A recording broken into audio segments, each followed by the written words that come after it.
23ನೇ ತಾರೀಕು ಭಾರತದ ಇತಿಹಾಸದಲ್ಲಿ ಮಹತ್ವದ ದಿನ ಅಂತ ಹೇಳಬಹುದು. ಯಾಕೆ ಇವತ್ತು ಮಹತ್ವದಾದಂತಹ ದಿನ ಅಂತ ಹೇಳಬಹುದು? ಇಲ್ಲಿ ಭಾರತದ ಇತಿಹಾಸದಲ್ಲಿ ಭಾರತದ ಸ್ವತಂತ್ರ ಹೋರಾಟಗಾರರಿಬ್ಬರ ಜನ್ಮ ದಿನ ಇವತ್ತು.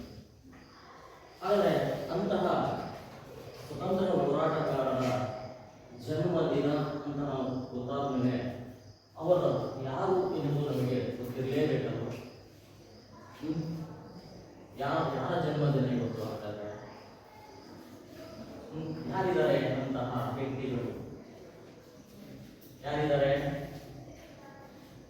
ನೀವು ಓದ್ಕೊಂಡು ಬಂದಿದ್ದೀರಾ 8th 9th 10th ಭಾರತದ ಸ್ವತಂತ್ರ ಸಂಗ್ರಾಮ ಓದಿದ್ದೀರಾ? ಹಾಗಾದ್ರೆ ಅಲ್ಲಿ ಅನೇಕ ಸ್ವತಂತ್ರ ಹೋರಾಟಗಾರರು ಬರ್ತಾರೆ.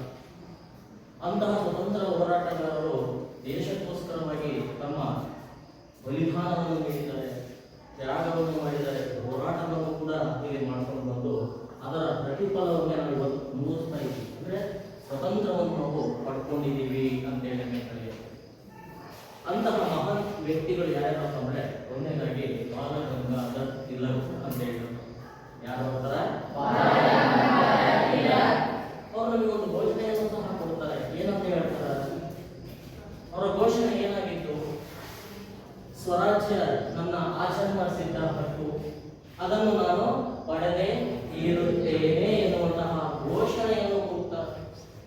ಅಷ್ಟೇ ಅಲ್ಲದೆ ಅವರು ಮುಂದುವರೆದು ಹೇಳ್ತಾರೆ, ಏನು ರಾಜಕೀಯ ಹಕ್ಕುಗಳನ್ನು ಬೇಡಿದರೆ ಬರುವುದಿಲ್ಲ, ಅಂತಹ ರಾಜಕೀಯ ಹಕ್ಕುಗಳನ್ನು ನಾವು ಪಡ್ಕೋಬೇಕು ಅನ್ನೋದಾದ್ರೆ ಏನ್ ಮಾಡ್ಬೇಕು? ಹೋರಾಟವನ್ನು ಮಾಡಬೇಕು ಎನ್ನುವಂತಹ ಮಾತನ್ನು ಯಾರು ಹೇಳ್ಕೊಂಡು ಬರ್ತಾರೆ? ಬಾಲ ಗಂಗಾಧರ್ ತಿಲಕ್ ಹೇಳ್ಕೊಂಡು ಬರ್ತಾರೆ. ನೋಡಿ, ಅಂತಹ ಅಪ್ರತಿಮ ದೇಶ ಭಕ್ತ ಹುಟ್ಟಿದಂತಹ ದಿನ ಇಂದು ಅಂತ ಹೇಳಬೇಕಾದ್ರೆ, ಹಾಗೆ ಸ್ವತಂತ್ರ ಹೋರಾಟಕ್ಕೋಸ್ಕರವಾಗಿ ಅವ್ರು ಏನ್ ಮಾಡ್ತಾರೆ? ಶಿವಾಜಿ ಉತ್ಸವವನ್ನು ಜಾರಿಗೆ ತರ್ತಾರೆ. ಶಿವಾಜಿ ಜಯಂತಿ ಅಂತ ಹೇಳಿ ಕರಿತೀವಿ, ಅದನ್ನು ಆಚರಣೆಗೆ ತರ್ತಾರೆ. ಹಾಗೂ ಗಣೇಶ ಉತ್ಸವವನ್ನು ಕೂಡ ಇಲ್ಲಿ ಆಚರಣೆಗೆ ತಂದ್ರು ಅಂತ ಹೇಳಿ ತಿಳಿಯುತ್ತೆ. ಅಂದ್ರೆ ಜನತೆಯನ್ನು ಸಂಘಟಿಸಿಕೊಂಡು ಬರಬೇಕಾಗಿರುತ್ತೆ ರಾಜಕೀಯ ಹೋರಾಟಕ್ಕೆ, ಅಂದ್ರೆ ಸ್ವತಂತ್ರ ಹೋರಾಟಕ್ಕೆ. ಆ ಒಂದು ಸಂಘಟನೆಯನ್ನು ಮಾಡುವುದಕ್ಕೋಸ್ಕರವಾಗಿ ಈ ಎರಡು ಪ್ರಮುಖವಾದಂತಹ ಹಬ್ಬಗಳನ್ನು ಭಾರತದಲ್ಲಿ ರೂಢಿಸಿಕೊಂಡು ಬಂದ್ರು ಬಾಲ ಗಂಗಾಧರ್ ತಿಲಕ್ ಅಂತ ಹೇಳಿ ನಾವು ಕರಿತೀವಿ. ಇವರು ಒಬ್ಬ ತೀವ್ರಗಾಮಿ ಅಂತ ಹೇಳಬೇಕು. ಅದೇ ರೀತಿಯಾಗಿ ಚಂದ್ರಶೇಖರ್ ಆಜಾದ್ ಅಂತ ಹೇಳಿ ನಾವು ಹೆಸರು ಕೇಳಿದಿರಲ್ವ, ಅವರು ಕೂಡ ಇವತ್ತು ಹುಟ್ಟಿದ ದಿನ ಅಂತ ಹೇಳಿ ನಾವು ಹೇಳ್ತೀವಿ. ಅಂದ್ರೆ ಅಂತಹ ಒಬ್ಬ ಕ್ರಾಂತಿಕಾರಿ. ನೋಡ್ರಿ, ಏನಪ್ಪಾ ಅಂದ್ರೆ ಬ್ರಿಟಿಷರಲ್ಲಿ ಭಯವನ್ನು ಹುಟ್ಟಿಸುವುದರ ಮೂಲಕವಾಗಿ, ಅವರ ಖಜಾನೆಯನ್ನು ಲೂಟಿ ಮಾಡುವುದರ ಮೂಲಕವಾಗಿ, ಅವರ ಮದ್ದುಗುಂಡುಗಳ ದಾಸ್ತಾನುಗಳನ್ನು ಲೂಟಿ ಮಾಡುವಂತಹ ಉದ್ದೇಶಗಳನ್ನು ಇಟ್ಟುಕೊಳ್ಳುವುದರ ಮೂಲಕವಾಗಿ ಭಾರತದಿಂದ ಬ್ರಿಟಿಷರನ್ನು ಹೊರಹಾಕುವಂತಹ ಅಚಲ ಗುರಿಯನ್ನು ಇಟ್ಟುಕೊಂಡಂತವರು ಚಂದ್ರಶೇಖರ್ ಆಜಾದ್ ಅಂತ ಹೇಳಿ ಕರಿತೀವಿ. ಅಂತಹ ಇಬ್ಬರು ದೇಶಭಕ್ತರ ಜನ್ಮ ದಿನ ಅಂತ ಹೇಳಿ ಕರೆಯುತ್ತೆ. ನೋಡಿ, ನಾವು ಭಾರತೀಯರಾಗಿದ್ದೀವಿ.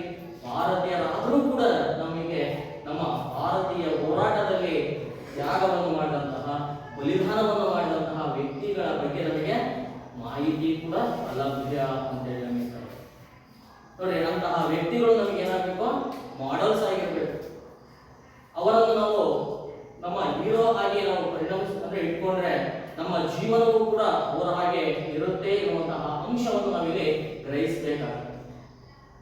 ಅದೇ ರೀತಿಯಾಗಿ ಇಂದು ಜಾಗತಿಕ ಇತಿಹಾಸಕ್ಕೆ ಸಂಬಂಧಪಟ್ಟ ಹಾಗೆ ನಾವು ಒಂದು ಹೊಸ ನಾಗರಿಕತೆಯನ್ನು ಅಧ್ಯಯನ ಮಾಡಬೇಕಾಗುತ್ತೆ.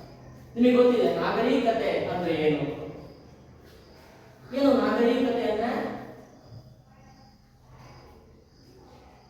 ಏನು? ನಾಗರಿಕತೆ ಅಂದ್ರೆ ಒಂದು ನಿರ್ದಿಷ್ಟ ಜನಸಮೂಹವನ್ನು ಒಳಗೊಂಡಂತಹ, ಅಂದ್ರೆ ಸಂಸ್ಕರಿಸಿದಂತಹ ಮಾನವನ ಸಮಾಜ ಅಥವಾ ಹೆಚ್ಚು ಪಕ್ವವಾದಂತಹ ಮಾನವನ ಸಮಾಜವನ್ನೇ ನಾವೇನಂತ ಕರಿತೀವಿ? ನಾಗರಿಕತೆ ಅಂತ ಹೇಳಿ ನಾವು ಕರಿತೀವಿ. ಅಂತಹ ಒಂದು ನಾಗರಿಕತೆಯಲ್ಲಿ ಮುಖ್ಯವಾಗಿ ಬರುವಂತಹ ಪ್ರಾಚೀನ ನಾಗರಿಕತೆಗಳಲ್ಲಿ ನಾವು ಇದು ಅಧ್ಯಯನ ಮಾಡಲು ಹೊರಟಿರುವಂತಹ ವಿಷಯ ಯಾವುದು? ಈಜಿಪ್ಟ್ ನಾಗರಿಕತೆ ಅಂತ ಹೇಳಿ ನಾವು. ಹಾಗಾದ್ರೆ ಈಜಿಪ್ಟ್ ಎನ್ನುವಂತಹ ಈ ಒಂದು ಭೂಪ್ರದೇಶ ಯಾವ ಖಂಡದಲ್ಲಿ ಬರುವಂತಹ ಒಂದು ಭೂಪ್ರದೇಶ? ಯಾವ ಖಂಡದಲ್ಲಿ ಬರುತ್ತೆ? ನಿಮಗೆ ಗೊತ್ತಿಲ್ಲ, 7 ಖಂಡಗಳಿದಾವಲ್ವಾ? ಆ 7 ಖಂಡದಲ್ಲಿ ಒಂದು ಖಂಡದಲ್ಲಿ ಜನವಸತಿ ಇಲ್ಲ.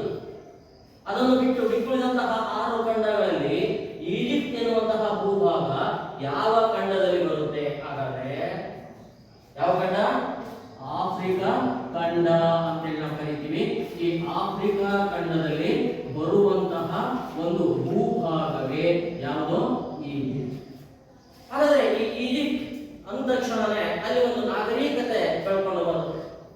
ಈ ನಾಗರಿಕತೆ ವಿಶ್ವದ ಅನೇಕ ನಾಗರಿಕತೆಗಳು, ಅಂದ್ರೆ ಪ್ರಾಚೀನ ನಾಗರಿಕತೆಗಳು ಬಹುಶಃ ಅಂತೇಳಿ ನಾವು ಕರೀತೀವಿ. ಬಹುಶಃ ಮೊಟ್ಟ ಮೊದಲ ನಾಗರಿಕತೆಯೇ ಯಾವ ದೇಶದಲ್ಲಿ ಬೆಳೆಯುತ್ತೆ?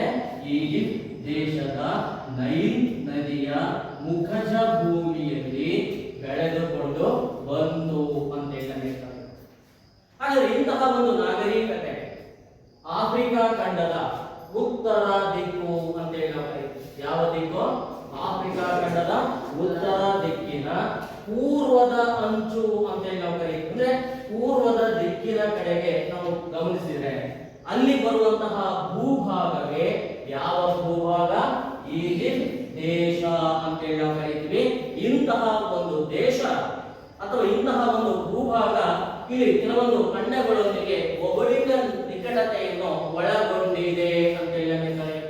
ಹಾಗಾದ್ರೆ ಯಾವ ಯಾವ ಖಂಡಗಳೊಂದಿಗೆ ಭೌಗೋಳಿಕವಾದಂತಹ ನಿಕಟತೆಯನ್ನು ಈ ಒಂದು ಭೂಭಾಗ ಒಳಗೊಂಡಿದೆ ಅಂದ್ರೆ ಇಲ್ಲಿ ನಾವು ಹೇಳ್ತೀವಿ ಏಷ್ಯಾ ಖಂಡ ಅಂತೇಳಿ ನಾವು ಕರೀತೀವಿ ಮತ್ತು ಯುರೋಪ್ ಖಂಡ. ಯಾವ್ಯಾವ 2 ಖಂಡಗಳೊಂದಿಗೆ ಭೌಗೋಳಿಕ ನಿಕಟತೆಯನ್ನು ಒಳಗೊಂಡಿದೆ? ಯುರೋಪ್ ಮತ್ತು ಏಷ್ಯಾ ಖಂಡಗಳೊಂದಿಗೆ ಭೌಗೋಳಿಕವಾದಂತಹ ನಿಕಟತೆಯನ್ನು ಹೊಂದಿದಂತಹ ಒಂದು ಭೂಭಾಗ ಅಂತೇಳಿ ನಾವು ಗುರುತಿಸಲ್ಪಡ್ತೀವಿ ಇತಿಹಾಸ. ಹಾಗಾದ್ರೆ ಇಂತಹ ಒಂದು ದೇಶ ಇಲ್ಲಿ ಸಹಜವಾಗಿ ನಾವು ಗಮನಿಸಬೇಕಾಗುತ್ತೆ. ಇಂತಹ ಒಂದು ಭೂಭಾಗದಲ್ಲಿ ಏಕೆ ನಾಗರಿಕತೆ ಬೆಳಕೊಂಡು ಬಂತಪ್ಪ ಅಂದ್ರೆ ಈ ಒಂದು ಪ್ರದೇಶಕ್ಕೆ ನೈಸರ್ಗಿಕವಾದಂತಹ ರಕ್ಷಣೆ ಅಂತೇಳಿ ನಾವು ಕರೀತೀವಿ. ನೈಸರ್ಗಿಕವಾದ ಏನ್ ಲಭ್ಯವಾಗುತ್ತದೆ? ರಕ್ಷಣೆ ಈ ಒಂದು ಭೂಭಾಗಕ್ಕೆ ಲಭ್ಯವಾಗಿದ್ದರಿಂದಲೇ ಜನತೆ ಆ ಒಂದು ಭೂಭಾಗವನ್ನು ಆಯ್ಕೆ ಮಾಡಿಕೊಳ್ಳುವ ಮೂಲಕವಾಗಿ ಅಲ್ಲಿ ಒಂದು ನಾಗರಿಕತೆಯನ್ನು ಕಟ್ಟಿ ಬೆಳೆಸಿದರು ಅಂತ ಹೇಳಬೇಕಾಗುತ್ತೆ. ಹಾಗಾದ್ರೆ ಯಾವ ರೀತಿಯಾದಂತಹ ಒಂದು ನೈಸರ್ಗಿಕವಾದಂತಹ ರಕ್ಷಣೆ ಆ ಒಂದು ಭೂಭಾಗಕ್ಕೆ ಲಭ್ಯವಾಗುತ್ತೆ? ಹಾಗಾದ್ರೆ ಅಂದ್ರೆ ಈಜಿಪ್ಟ್ ದೇಶದ ಪೂರ್ವ ದಿಕ್ಕು ಇರುವುದು. ಯಾವ ದಿಕ್ಕು? ಪೂರ್ವ ದಿಕ್ಕು, ಪಶ್ಚಿಮ ದಿಕ್ಕು ಅಂತೇಳಿ ನಾವು ಕರಿತೀವಿ ಮತ್ತು ದಕ್ಷಿಣ ದಿಕ್ಕಿಗೆ ನಾವು ನೋಡೋದಾದ್ರೆ ಈ ಒಂದು ಭೂಭಾಗದಲ್ಲಿ ಏನನ್ನು ಒಳಗೊಂಡಿದೆ? ಮರುಭೂಮಿಯನ್ನು ಈ ಒಂದು ಭೂಭಾಗ ಒಳಗೊಂಡಿದೆ ಅಂತ ಹೇಳಿ ಈ 3 ದಿಕ್ಕುಗಳಿಂದ ಈಜಿಪ್ಟ್ ದೇಶವನ್ನು ಯಾವುದು ಸುತ್ತುವರೆದಿದೆ? ಮರುಭೂಮಿ ಆವರಿಸಲ್ಪಟ್ಟಿದೆ ಅಂತ ಹೇಳಿ.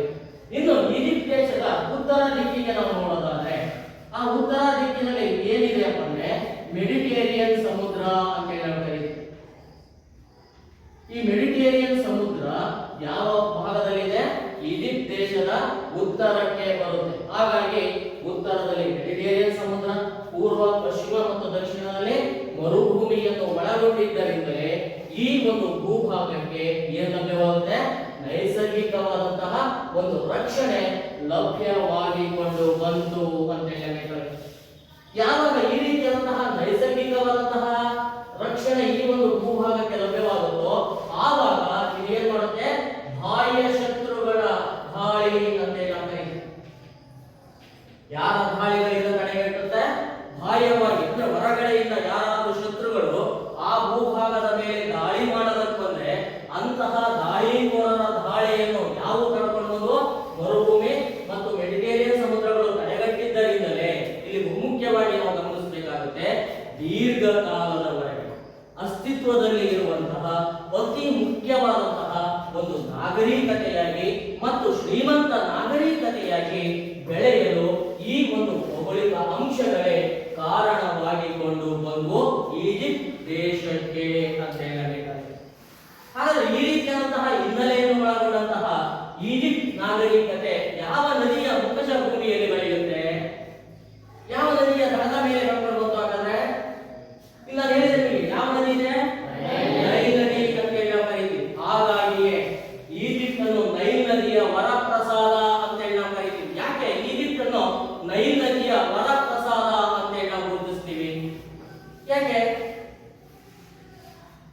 ಹಾಗಾದ್ರೆ ನೈಲ್ ನದಿ ಏನಾದರೂ ಹರಿಯದೇ ಹೋಗಿದ್ದಾರೆ ಆ ಒಂದು ಭೂಭಾಗವು ಕೂಡ ಏನಾಗುತ್ತೋ ಮರುಭೂಮಿಯಾಗಿ ಬದಲಾಗ್ತಾ ಇತ್ತು. ಆದರೆ ಏನಾಗಿದೆ ಅಲ್ಲಿ ಒಂದು ನದಿ ಹರಿದೋಗಿದೆ. ಆ ನದಿ ಏನಪ್ಪ ಅಂದ್ರೆ ವಿಶ್ವದ ಉದ್ದವಾದಂತಹ ನದಿಯನ್ನು ನಾವೇನಂತ ಕರಿತೀವಿ, ನೈಲ್ ನದಿ ಅಂತೇಳಿ ನಾವು ಕರಿತೀವಿ. ಅಂತಹ ಒಂದು ನದಿ ಈಜಿಪ್ಟ್ ದೇಶದಲ್ಲಿ ಹರಿದು ಹೋಗಿರುವುದೇ ಆ ಒಂದು ಏನಾಗಿದೆ ಈಜಿಪ್ಟ್ ನೈಲ್ ನದಿಯ ವರಪ್ರಸಾದ ಅಂತೇಳಿ ನಾವು ಕರೆಯಲ್ಪಡುತ್ತೆ. ಯಾಕೆ ಅನ್ನೋದನ್ನು ನಾವು ನೋಡೋದಾದ್ರೆ ಇಲ್ಲಿ ನೈಲ್ ನದಿ ಎಲ್ಲಿ ಹುಟ್ಟುತ್ತೆ? ಆಫ್ರಿಕಾದ ಸಮಭಾಜಕ ವೃತ್ತ ಅಂತೇಳಿ ನಾವು ಕರೀತೀವಿ.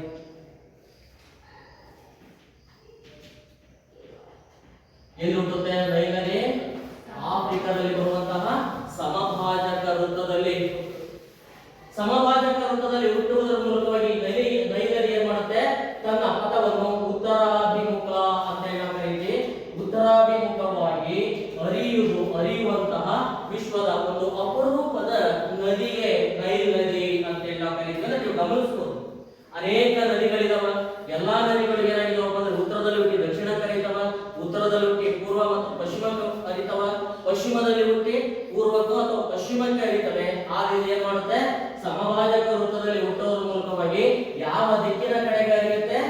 ಉತ್ತರ ದಿಕ್ಕಿನ ಕಡೆಗೆ ಹರಿಯುವಂತಹ ಒಂದು ನದಿ ಅಂತೇಳಿ ನಾವು ಕರೀತೀವಿ.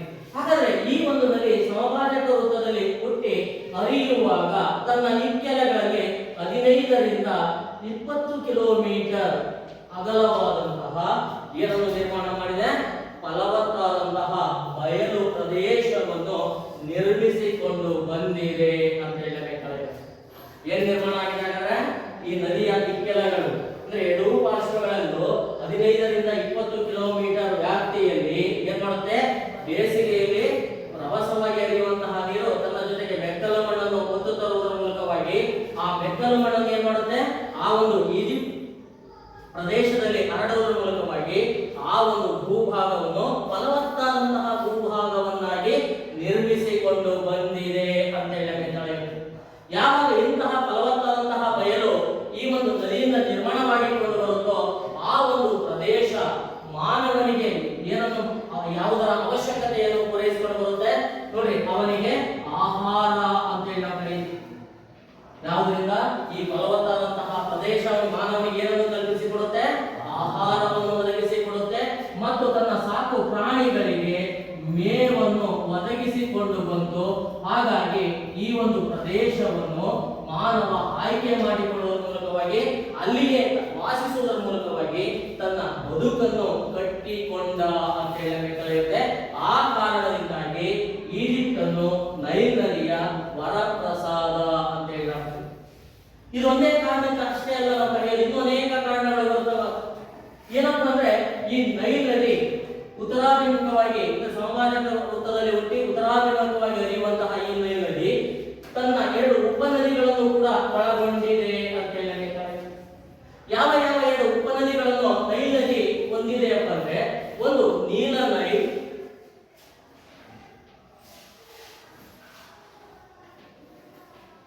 ಅಟಭಾರ ಎನ್ನುವಂತಹ 2 ನದಿಗಳು ಏನಾಗಿದ್ದಾವೆ?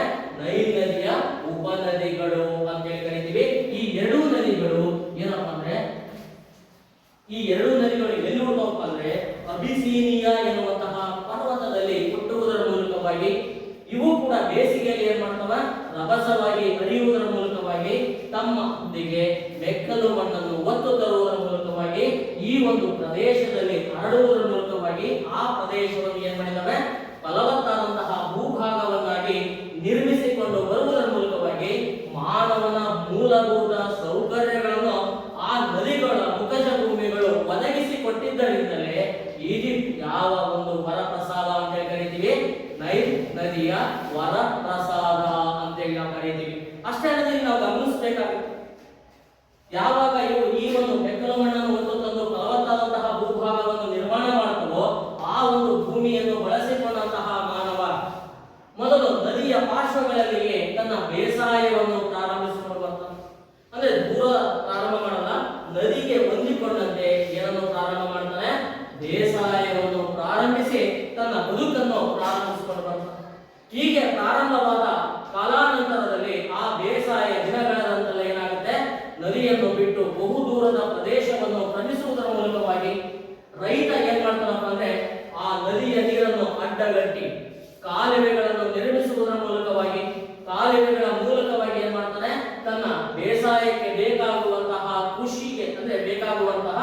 ನೀರಾವರಿಯ ಸೌಲಭ್ಯವನ್ನು ಕಲ್ಪಿಸಿಕೊಳ್ಳಲು ಕೂಡ ಆ ನದಿಗಳು ಅವಕಾಶವನ್ನು ಕಲ್ಪಿಸಿಕೊಟ್ಟಿದ್ದರಿಂದಲೇ ಆ ಒಂದು ನದಿಗಳನ್ನು ನಾವೇನಂತ ಕರಿತೀವಿ, ಈಜಿಪ್ಟಿನ ವರಪ್ರಸಾದ ಅಂತೇಳಿ ನಾವು ಗುರುತಿಸಲ್ಪಡ್ತೀವಿ.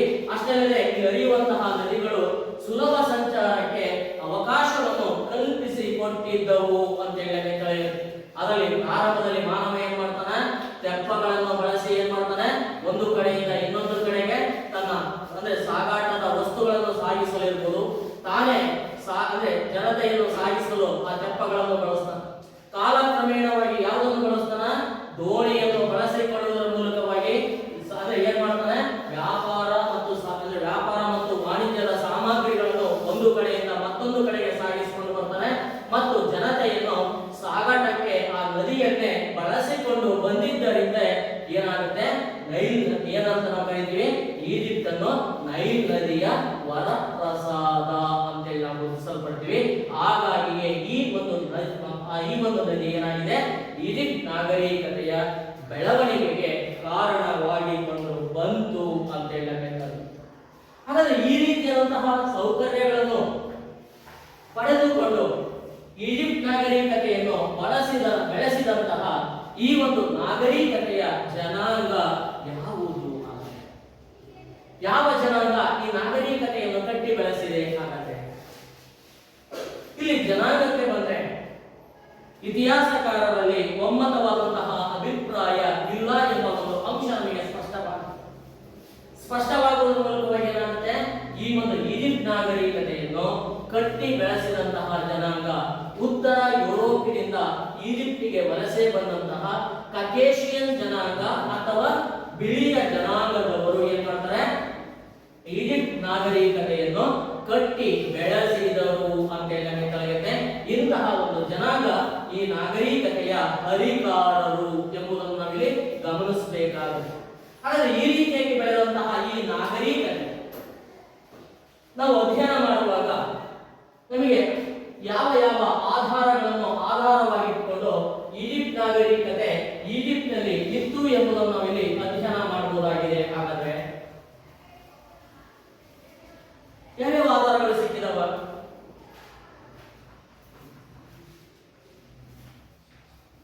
ಈಜಿಪ್ಟ್ ನಾಗರಿಕತೆಯ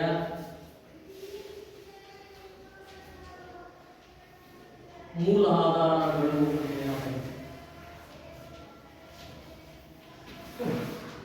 ಅದೇ ನಾನು ಈಗೆಲ್ಲ ಹೇಳಿದ್ದೇನೆ. ಏನೆಲ್ಲ ಹೇಳಿದೆ? ಈಜಿಪ್ಟ್ ದೇಶದಲ್ಲಿ ಕಕೇಶಿಯನ್ ಜನಾಂಗ ಅಥವಾ ಬಿಳಿಯ ಜನಾಂಗ ಏನ್ ಮಾಡಿದೆ, ಒಂದು ನಾಗರಿಕತೆಯನ್ನು ಕಟ್ಟಿ ಬೆಳೆಸಿದೆ ಅನ್ನುವಂತಹ ಮಾಹಿತಿಯನ್ನು ಹೇಳಿದೆ. ಹಾಗಾದ್ರೆ ಈ ಮಾಹಿತಿಯನ್ನು ಹೇಳಬೇಕಾದ್ರೆ ಆ ಒಂದು ಜನಾಂಗ ಅವರ ಇತಿಹಾಸವನ್ನು ತಿಳಿಯಲು ನಮಗೆ ಅನೇಕ ಆಧಾರಗಳನ್ನು ಬಿಟ್ಟು ಹೋಗಿರಬೇಕಾಗುತ್ತೆ. ಹಾಗಾಗಿ ಈ ಒಂದು ಈಜಿಪ್ಟ್ ನಾಗರಿಕತೆ ಅಂದ ತಕ್ಷಣವೇ ಈ ಒಂದು ಮಹಾನ್ ನಾಗರಿಕತೆ ಯಾವಾಗ ಪ್ರಾರಂಭವಾಗುತ್ತಪ್ಪ ಅಂದ್ರೆ ಸುಮಾರು 7,000 ವರ್ಷಗಳ ಪೂರ್ವದಲ್ಲಿ ಏನಾಗುತ್ತೆ, ಪ್ರಾರಂಭವಾದಂತಹ ಈ ಒಂದು ನಾಗರಿಕತೆ ಎಷ್ಟು ವರ್ಷಗಳಿಗೂ ಅಧಿಕ ಮುಂದುವರೆದುಕೊಂಡು ಬರುತ್ತೆ, 3,000 ವರ್ಷಗಳಿಗೂ ಹೆಚ್ಚು ಕಾಲ ಮುಂದುವರೆದಂತಹ ಒಂದು ನಾಗರಿಕತೆ ಅಂತ ಹೇಳಿ ನಾವು ಕರೀತೀವಿ. ಹಾಗಾದ್ರೆ ಸುಮಾರು 7,000 ವರ್ಷಗಳ ಹಿಂದೆ ಪ್ರಾರಂಭವಾಗಿ 3,000 ವರ್ಷಗಳಿಗೂ ಅಧಿಕ ಕಾಲ ಮುಂದುವರೆದಂತಹ ಈ ನಾಗರಿಕತೆಯ ಜನಾಂಗ ಇವರ ಇತಿಹಾಸವನ್ನು ತಿಳಿಯಲು ನಮಗೆ ಅನೇಕ ಮೂಲಾಧಾರಗಳನ್ನು ಬಿಟ್ಟು ಹೋಗಿದ್ದಾರೆ ಅಂತ ಹೇಳ್ತಾರೆ. ಹಾಗಾದ್ರೆ ಯಾವ್ಯಾವ ಮೂಲಾಧಾರಗಳನ್ನು ಇವರು ನಮಗೆ ಬಿಟ್ಟು ಹೋಗಿದ್ದಾರೆ ಅಂದ್ರೆ ಅದರಲ್ಲಿ ಮುಖ್ಯವಾಗಿ ನಾವು ಗಮನಿಸಬೇಕಾಗುತ್ತೆ. ಒಂದು ಪುರಾತತ್ವ ಮೂಲಾಧಾರಗಳು ಅಂತ ಹೇಳಿ ನಾವು ಕರೀತೀವಿ.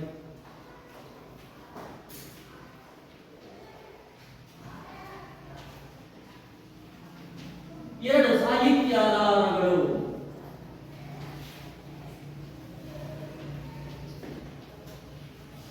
ಯಾವ್ಯಾವ ಮೂಲಾಧಾರಗಳು ಬಿಟ್ಟು ಹೋಗಿದ್ದಾರೆ? ಒಂದು ಪುರಾತತ್ವ ಮೂಲಾಧಾರಗಳು, ಮತ್ತೊಂದು ಯಾವುದು ಸಾಹಿತ್ಯಾಧಾರಗಳು ಅಂತ ಹೇಳಿ ನಾವು ಕರೀತೀವಿ. ಹಾಗಾದ್ರೆ ಸಿಕ್ಕಿರುವಂತಹ ಈ ಎರಡು ಆಧಾರಗಳನ್ನು ಆಧಾರವಾಗಿಟ್ಟುಕೊಂಡು ನಾವೇನ್ ಮಾಡಬಹುದಾಗಿದೆ, ಈಜಿಪ್ಟ್ ನಾಗರಿಕತೆಯ ಇತಿಹಾಸವನ್ನು ಪುನರ್ರಚಿಸಲು ಸಾಧ್ಯವಾಗಿದೆ ಅಂತ ಹೇಳಿ ನಮಗೆ ತಿಳಿಯುತ್ತದೆ.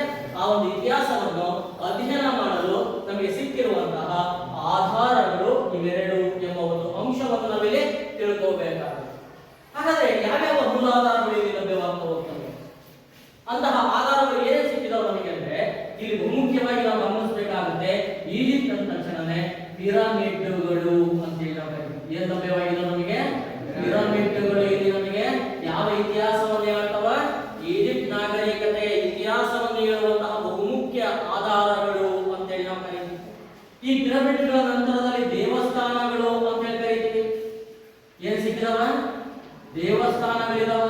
ಆ ದೇವಸ್ಥಾನಗಳನ್ನು ಆಧಾರವಾಗಿಟ್ಕೊಂಡು ನಾವು ಏನ್ ಮಾಡ್ತಿದೀವಿ? ಈಜಿಪ್ಟ್ ನಾಗರಿಕತೆಯ ಇತಿಹಾಸವನ್ನು ತಿಳಿತಾ ಇದ್ದೀವಿ. ಹಾಗೆ ಇದರ ನಂತರದಲ್ಲಿ ಈ ಪಿರಮಿಡ್ಗಳಲ್ಲಿ ಇಟ್ಟಿರುವಂತಹ ಮೂರ್ತಿಗಳು ಅಂತೇಳಿ ನಾವು ಕರೀತೀವಿ. ಏನಿಟ್ಟಿದ್ದಾರೆ ಪಿರಮಿಡ್ಗಳಲ್ಲಿ? ಚಿಕ್ಕದಾದಂತಹ ಮೂರ್ತಿಗಳನ್ನು ಕೂಡ ಇಟ್ಟಿದ್ದಾರೆ.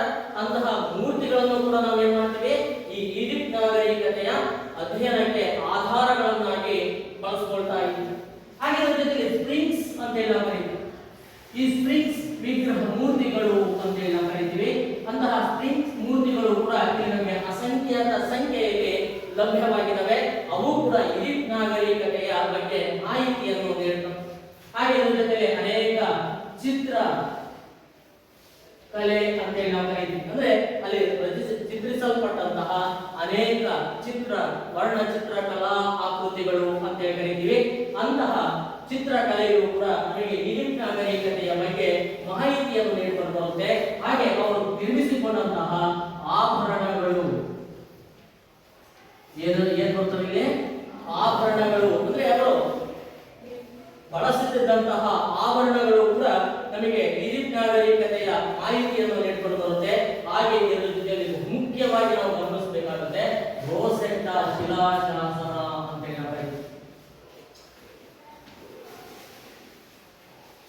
ಯಾವ ಶಾಸನ ಲಭ್ಯವಾಗಿದೆ? ರೋಸೆಟ್ಟಾ ಎನ್ನುವಂತಹ ಶಿಲಾಶಾಸನವು ಕೂಡ ನಮಗೆ ಲಭ್ಯವಾಗಿದೆ. ಈ ಶಾಸನವು ಕೂಡ ಈ ನಾಗರಿಕತೆಯ ಬಗ್ಗೆ ಮಾಹಿತಿಯನ್ನು ನೀಡಿಕೊಂಡು ಬರುತ್ತೆ. ಹಾಗೆ ಇದರ ಜೊತೆಯಲ್ಲಿ ಪ್ಯಾಪಿರಸ್ ಎಲೆಯ ಮೇಲೆ ಹೈರೋಗ್ಲಿಫಿಕ್ ಲಿಪಿಯನ್ನು ಒಳಗೊಂಡಂತಹ ಗ್ರಂಥಗಳು ಕೂಡ ಇಲ್ಲಿ ನಮಗೆ ಲಭ್ಯವಾಗಿದ್ದಾವೆ. ಇನ್ನೂ ಅನೇಕ ಆಧಾರಗಳು ನಮಗೆ ಲಭ್ಯವಾಗುವುದರ ಮೂಲಕವಾಗಿ ಏನ್ ಮಾಡಿದ್ದಾವೆ? ಈಜಿಪ್ಟ್ ನಾಗರಿಕತೆಯ ಬಗ್ಗೆ ಮಾಹಿತಿಯನ್ನು ನೀಡಿಕೊಂಡು ಬಂದಿವೆ ಅಂತೇಳಿ ತಿಳಿಯುತ್ತೆ. ಇಷ್ಟೆಲ್ಲ ಅಂಶಗಳನ್ನು ನಾವೇನಂತ ಕರಿತೀವಿ? ಈಜಿಪ್ಟ್ ನಾಗರಿಕತೆಯ ಮೂಲಾಧಾರಗಳು ಅಂತೇಳಿ ನಾವು ಕನ್ಸಿಡರ್ ಮಾಡ್ತೀವಿ, ತಿಳ್ಕೊಳ್ತೀವಿ. ಆದರೆ ಈ ಒಂದು ನಾಗರಿಕತೆಯ ಮೇಲೆ ನಾಗರಿಕತೆಯನ್ನು ಮೊದಲು ಪತ್ತೆ ಹಚ್ಚಿದಂತವರು ಯಾರಪ್ಪ ಅಂದ್ರೆ ಶಮೇರಿಯನ್ ಎನ್ನುವಂತಹ ವ್ಯಕ್ತಿ ಈ ಒಂದು ನಾಗರಿಕತೆಯನ್ನು ಮೊಟ್ಟ ಮೊದಲ ಬಾರಿಗೆ ಪತ್ತೆ ಹಚ್ಚಿದ. ಈ ರೀತಿಯಾಗಿ ಪತ್ತೆ ಹಚ್ಚಿದಂತಹ ಈ ಒಂದು ನಾಗರಿಕತೆಯ ಅಧ್ಯಯನ ನಿಧಾನಗತಿಯಲ್ಲಿ ಸಾಗ್ತಾ ಇರುತ್ತೆ. ಈಗಿರುವಾಗ ಸಾಶ 1798ರಿಂದ 1802ರ ನಡುವಣ ಅವಧಿಯಲ್ಲಿ ಫ್ರಾನ್ಸ್ನ ಸರ್ವಾಧಿಕಾರಿಯಾದಂತಹ ನೆಪೋಲಿಯನ್ ಏನ್ ಮಾಡ್ತಾನೆ? ಈಜಿಪ್ಟಿನ ಮೇಲೆ ಯುದ್ಧವನ್ನು ಪ್ರಾರಂಭಿಸಿಕೊಂಡು ಬರ್ತಾನೆ. ಯಾವಾಗ ಯುದ್ಧವನ್ನು ಪ್ರಾರಂಭಿಸಿಕೊಂಡು ಬರ್ತಾನೋ ಆವಾಗ ಈ ಒಂದು ಯುದ್ಧ ಏನ್ ಮಾಡುತ್ತೆ? ಈಜಿಪ್ಟ್ ನಾಗರಿಕತೆಯ ಇತಿಹಾಸದ ಅಧ್ಯಯನದ ವೇಗವನ್ನು ಮತ್ತಷ್ಟು ಹೆಚ್ಚಿಸಿಕೊಂಡು ಬಂತು ಎಂಬ ಒಂದು ಅಂಶವನ್ನು ನಾವು ಇಲ್ಲಿ ತಿಳಿಬೇಕಾಗುತ್ತೆ ಅಂತೇಳಿ ನಮಗೆ ತಿಳಿಯುತ್ತೆ. ಅಂದ್ರೆ ಈ ರೀತಿಯಾದಂತಹ ಹಿನ್ನೆಲೆಯನ್ನು ಯಾವ ನಾಗರಿಕತೆ ಒಳಗೊಂಡಿದೆ? ಈಜಿಪ್ಟ್ ನಾಗರಿಕತೆಯು ಒಳಗೊಂಡಿದೆ ಅಂತೇಳಿ ನಮಗೆ ತಿಳಿಯುತ್ತೆ. ಈ ರೀತಿಯಾಗಿ ಈ ಒಂದು ನಾಗರಿಕತೆ ಪ್ರಾಚೀನ ನಾಗರಿಕತೆಗಳಿಗೆ ಏನಾಗಿದೆ? ಬಹುಶಃ ಮೊದಲ ನಾಗರಿಕತೆ ಎಂದು ಕರೆಸಿಕೊಂಡಿದೆ ಅಂತೇಳಿ ನಮಗೆ ತಿಳಿಯುತ್ತೆ. ಹಾಗೆ ಇದಾದ ನಂತರದಲ್ಲಿ ಈಜಿಪ್ಟ್ ನಾಗರಿಕತೆಯ ಲಕ್ಷಣಗಳು ಅಂತೇಳಿ ನಾವು ಕರೀತೀವಿ. ಏನೇನು ಬರ್ತವೆ ಲಕ್ಷಣಗಳಲ್ಲಿ? ಈಜಿಪ್ಟ್ ನಾಗರಿಕತೆಯ ಲಕ್ಷಣಗಳು ಯಾವ್ಯಾವ ಲಕ್ಷಣಗಳಿದಾವ?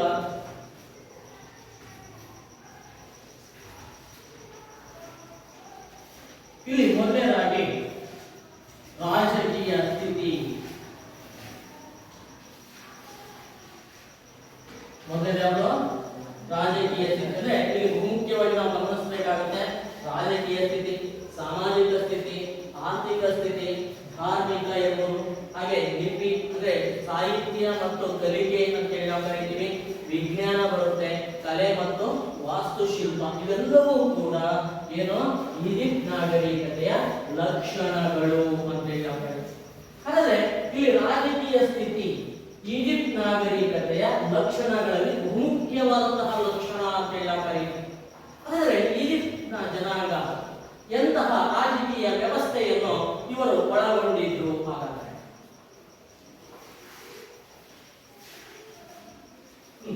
ಹೀಗೆ ಈಜಿಪ್ಟ್ ಜನಾಂಗ ಎಲ್ಲಿಂದ ವಲಸೆ ಬರ್ತಾರೆ? ಎಲ್ಲಿಂದ ವಲಸೆ ಬಂದಂತಹ ಜನಾಂಗ? ಎಲ್ಲಿಂದ ವಲಸೆ ಬರ್ತಾರೆ? ಉತ್ತರ ಯುರೋಪ್ ಅಂತ ಹೇಳಿ ನಾವು ಕರೀತೀವಿ. ಈ ಉತ್ತರ ಯುರೋಪಿನಿಂದ ವಲಸೆ ಬಂದಂತಹ ಜನಾಂಗ ಅಂತ ಹೇಳಿ ಅದು ಯಾವ ಜನಾಂಗ? ಕಕೇಶಿಯನ್ ಅಂತ ಹೇಳಿ ನಾವು ಕರೀತೀವಿ. ಈ ಕಕೇಶಿಯನ್ ಜನಾಂಗ ಅಥವಾ ಬಿಳಿಯ ಜನಾಂಗ ಅಂತ ಹೇಳಿ. ಹಾಗಾದ್ರೆ ಈ ರೀತಿಯಾಗಿ ಉತ್ತರ ಯುರೋಪಿನಿಂದ ವಲಸೆಯನ್ನು ಪ್ರಾರಂಭಿಸಿದಂತಹ ಈ ಜನಾಂಗ ಎಲ್ಲಿಗೆ ಬಂದು ನೆಲೆ ನಿಲ್ಲುತ್ತೆ?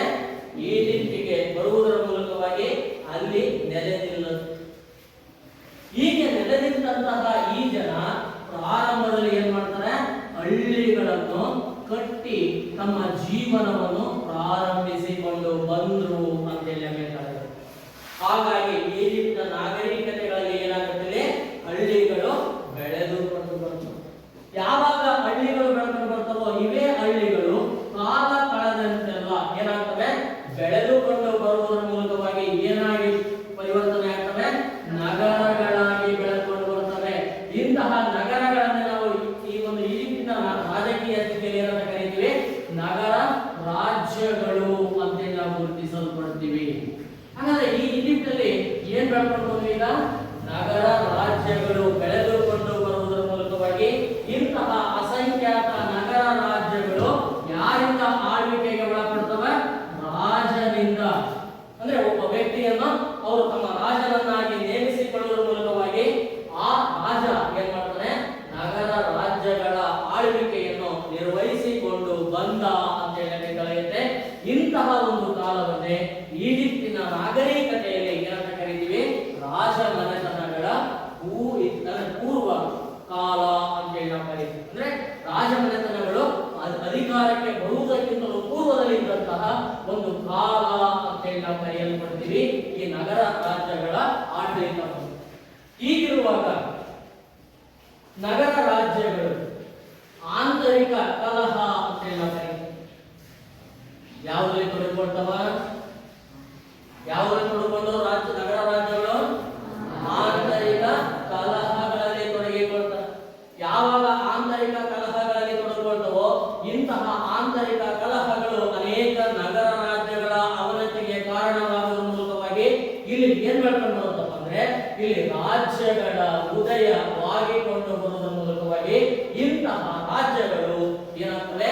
ಅನೇಕ ರಾಜ ಮನೆತನಗಳಿಂದ ಆಳ್ವಿಕೆಗೆ ಒಳಪಟ್ಟು ಅಂತ ಹೇಳಿ ಏನಾದ್ರು ಇಲ್ಲಿ ನಗರ ರಾಜ್ಯಗಳು ಅಂತ್ಯಗೊಳ್ತವ. ನಗರ ರಾಜ್ಯಗಳು ಅಂತ್ಯಗೊಳ್ಳುವ ಮೂಲಕವಾಗಿ ಏನು ಉದಯವಾಗುತ್ತೆ? ಈಜಿಪ್ಟ್ ನಾಗರಿಕತೆಯಲ್ಲಿ ರಾಜ್ಯಗಳು ಉಂಟಾಗುತ್ತೆ. ಅಂದ್ರೆ ರಾಜ್ಯಗಳು ಏಳಿಗೆಗೆ ಬರ್ತವೆ. ಹೇಗೆ ಏಳಿಗೆಗೆ ಬರ್ತವೆ?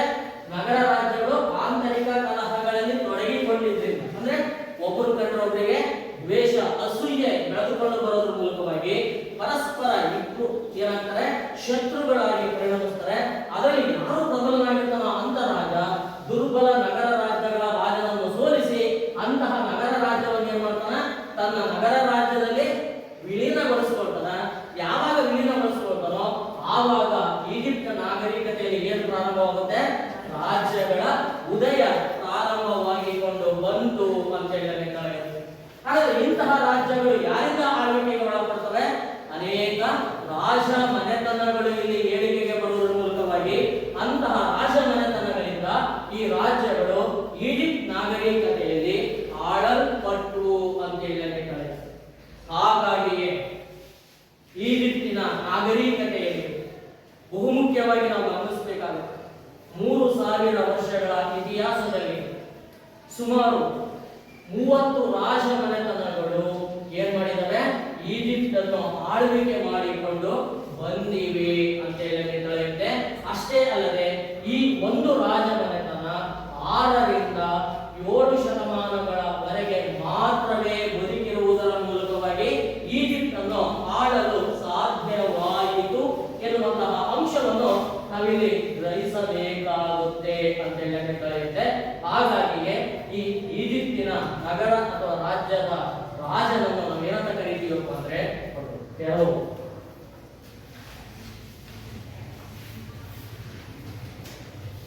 ಏನಂತ ಕರಿತೀವಿ? ಈಜಿಪ್ತಿನ ರಾಜನನ್ನು ಫೇರೋ ಅಂತ ಹೇಳ್ತಾರೆ.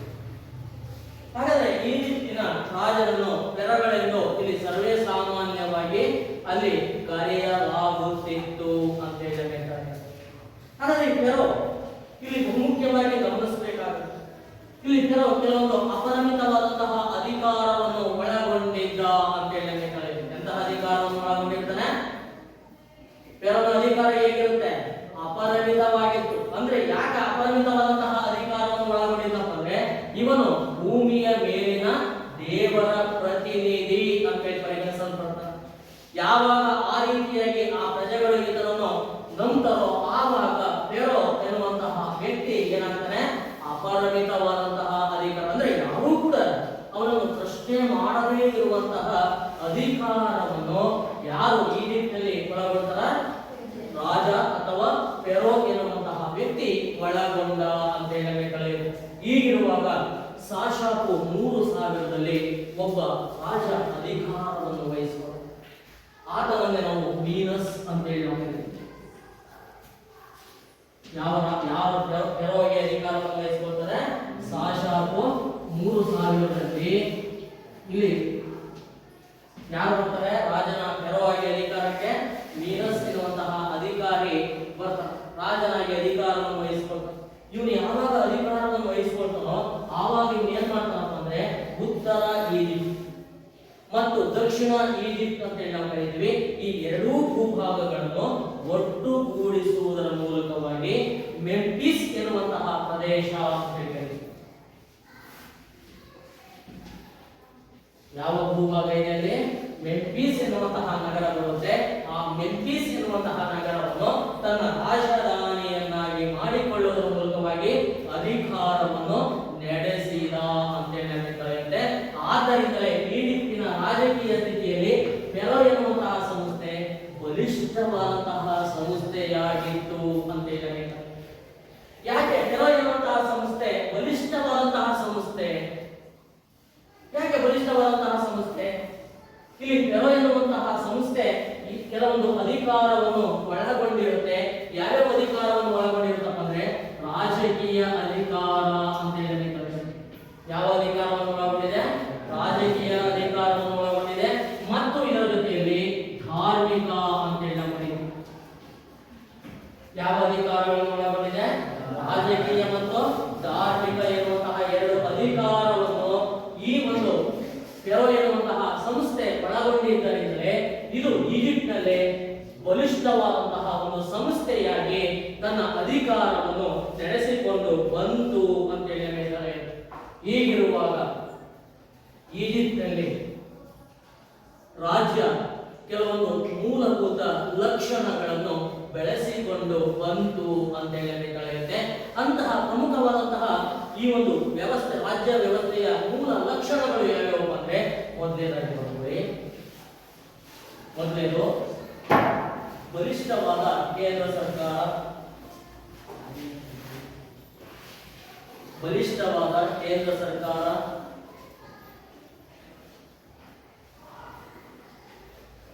ಎರಡು ಪರಮಾಧಿಕಾರಿ ರಾಜಸತ್ತೆ,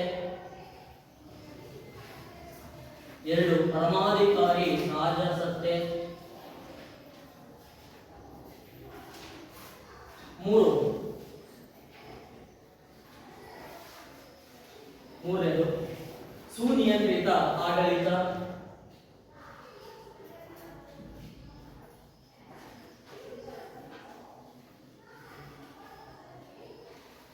ಮೂರನೇದು ಕಟ್ಟುನಿಟ್ಟಾದ ಕಾನೂನು ಪಾಲನೆ,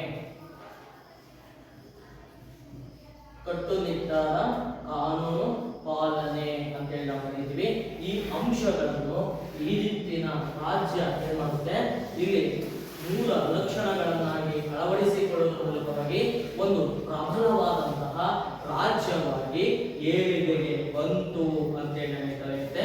ಈ ರೀತಿಯಾಗಿ ಈಜಿಪ್ಟಿನ ಸುಸಜ್ಜಿತವಾದಂತಹ ಒಂದು ವೈಭವಯುತವಾದಂತಹ ನಾಗರಿಕತೆಯನ್ನು ಕಟ್ಟಿ ಬೆಳೆಸಿದರು.